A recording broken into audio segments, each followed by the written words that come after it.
as the last speaker.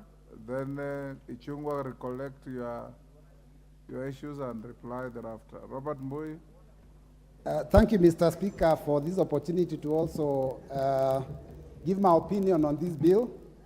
You know, the issue of digitization is all over now, and I think almost all sectors of the economy are getting digitized. So it's a good idea for us to digitize our health sector. And of course, as we say, all dreams are valid. But it's important, Mr. Speaker, as we go through this, to understand maybe the positives and some of the challenges that we may actually end up finding in this kind of setup. Mr. Speaker, the advantages are obvious and they've been talked about by very many of the members. First and foremost, I believe that treatment will become cheaper because there is sharing of resources. When one doctor can be able, or one technician can be able to serve many hospitals at the same time. And then, of course, that means even the equipment can be shared, so that makes it easier and cheaper. Mr. Speaker, also it will be faster because you can get instant feedback. Mr. Speaker, also the history of every medical patient becomes easily accessible, and therefore that means that in case there is any settlement or need to settle a medical dispute, then all the information is obviously readily available. And Mr. Speaker, I would also imagine that in the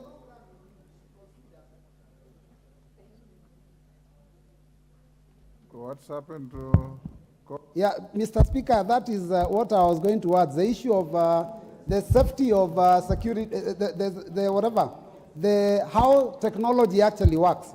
If it were possible in the future, and I would propose that they find a way maybe even to connect this system with the one for the registrar of persons, so that those that lose their lives in hospitals can also be immediately recorded so that we can be able to issue their certificates. Mr. Speaker, of course, the agency has its work cut out for them, because for them to ensure that digital data of patients is protected, it is a very, very tall order. Mr. Speaker, we have to look at it this way, that a lot of the systems that we have already in this country, they are sometimes prone to failure.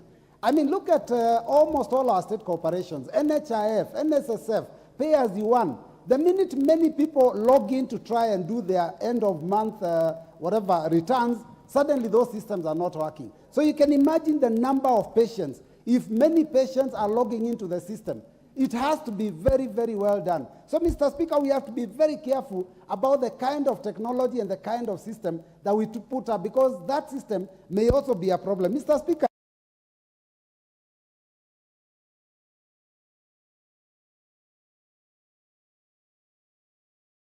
careful that we do not have any possibility of people hacking into the health system, because if that were to happen, Mr. Speaker, they could corrupt data and, of course, put our people's lives in jeopardy. So it's really, really something that we need to look at. Mr. Speaker, also, you know, for us to have this health system work and for the digital system to work, we also have to have ICT, we also have to have Wi-Fi.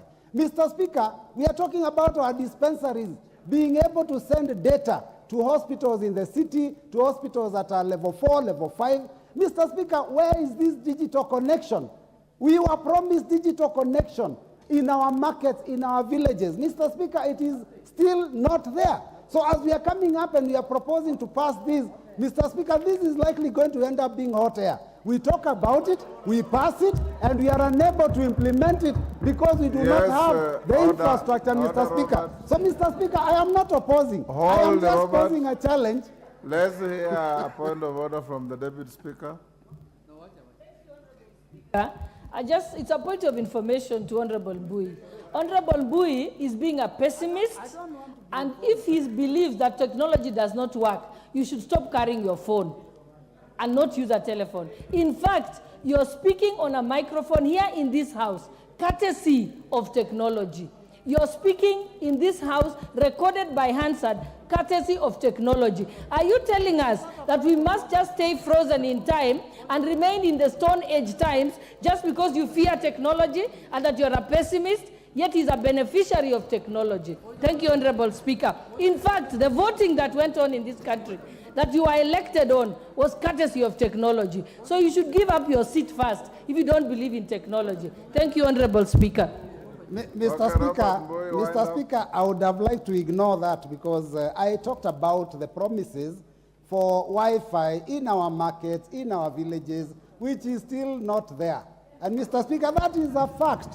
So I'm just saying that we are likely to pass this bill, and then the dispensaries in Kaviani cannot be able to send this information. Mr. Speaker, can I have some information, please, from my whip of the minority? You can't. Order. He has not sought to inform anybody, and you have no capacity to solicit information while you are on the chair, on the floor, sorry. Mr. Speaker, have you heard him now? Yes. I have not heard anything. Go on, Robert Mbui. Thank you, Mr. Speaker. So And you basically, shall not I'm not opposing. Yes. I'm not opposing the bill. I'm just posing the challenges that we are likely to face in the implementation. Otherwise, I said all dreams are valid. We need to work towards the possibility of making this work. But finally, Mr. Speaker, again, even after Do you the want technology. to be informed by Junet? Yes, I want to be informed by my whip. Mr. Speaker, thank you for your indulgence. Mr. Speaker, I wanted to inform my deputy minority whip that he is not opposing the bill, but what I wanted to inform him is that technology can fail you at the hour of need, when you need it most. Imagine, Mr. Speaker, technology that fails you at the hour of need, what will you do about it? That's what he's trying to point out, Madam Deputy Speaker. He's not opposed to digitalization at all. He's just telling you that technology can fail. So be prepared that, you know, the other day we were told 25,000 markets will be digitalized. Some worked, some did not work. When people boarded a matatu, it did not work. When they came down, it was working. So that's what he's trying to inform you. Thank you very much. Yes. So Mr. Speaker, as I finish. Yes, Chepkonga, what is the point of order? I don't want his information. He's not informing, he's on a point of order. No. Mr. Speaker, thank you, Mr. Speaker. I rise pursuant to Standing Order number 91 on factual statements. Mr. Speaker, the minority whip purported to want to inform my very good friend, the Honorable Mbui, and then ended up informing the Deputy Speaker, who was on a point of order. Mr. Speaker, on a serious point of order, my very good friend, the Honorable Mbui, he knows, and which he should have brought that information to this House, that when the permanent principal secretary for ICT appeared before a committee, in fact, he even gave one of his markets to be connected, Mr. Speaker. So I don't know which is this failure of technology when he knows I liberalized telecommunication in 1999. He walks around with a mobile which has never failed, Mr. Speaker. He gets me when he wants me, Mr. Speaker. So I don't know which is this technology where he gets, which is going to fail. The statement, Mr. Speaker, in itself is inaccurate. Okay, wind up, Robert. Thank you, Mr. Speaker. I would have loved to ignore my chair, but Mr. Speaker, as I said before, I am not opposing.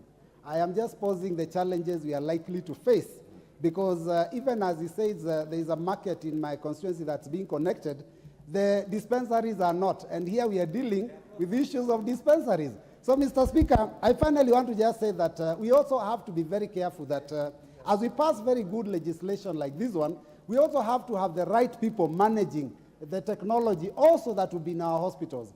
I know the people that serve in some of the dispensaries in my constituency, and I really wonder, when we have this technology, who is going to manage them? So it also means that we are likely to end up increasing the personnel that are in those dispensaries, and I'm wondering who's going to be carrying that burden. Is it the counties? Is it the national government? Yet even some of our dispensaries are not functional because they don't have enough staff. So with those remarks and concerns, I do support the dream. Thank you, Mr. Speaker.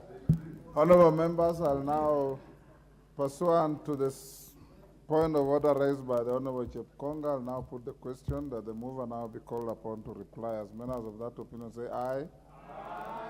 Will those of the contrary opinion say nay? The ayes have it. Majority Leader. Thank you, Honorable Speaker. And Honorable Speaker, as I reply, let me thank all the members, including the Honorable Robert Mbui, who has closed by supporting with reservations. And it is also okay to be a pessimist.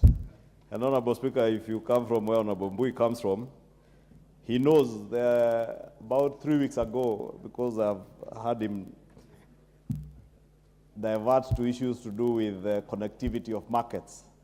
He knows the CS Eliodoalo was in the county of Makueni just 3 weeks ago to launch the connectivity of markets. And a number of bloggers who are well known to Robert were all over online bashing the CS for commissioning connectivity to a market. But this is the beauty of technology, Honorable Speaker, and I'm sure and I'm happy that the Honorable Mbui also has supported this bill with his pessimism and said it is a dream. And indeed, every good idea begins with a dream. And the dream to connect the digital services of healthcare services in this country will be a reality when we approve this bill, Honorable Speaker. And let me thank all the members who have contributed to this bill, including the Dr.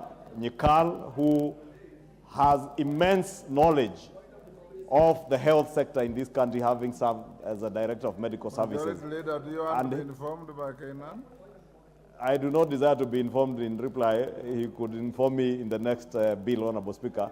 I was saying the Honorable Dr. Nyikal, having served as a director of medical services, he knows the challenges that are there in the medical sector in this country, right from areas that have very low coverage of doctors and access to consultants, to even technological challenges in terms of the equipment that is accessible to patients across the country.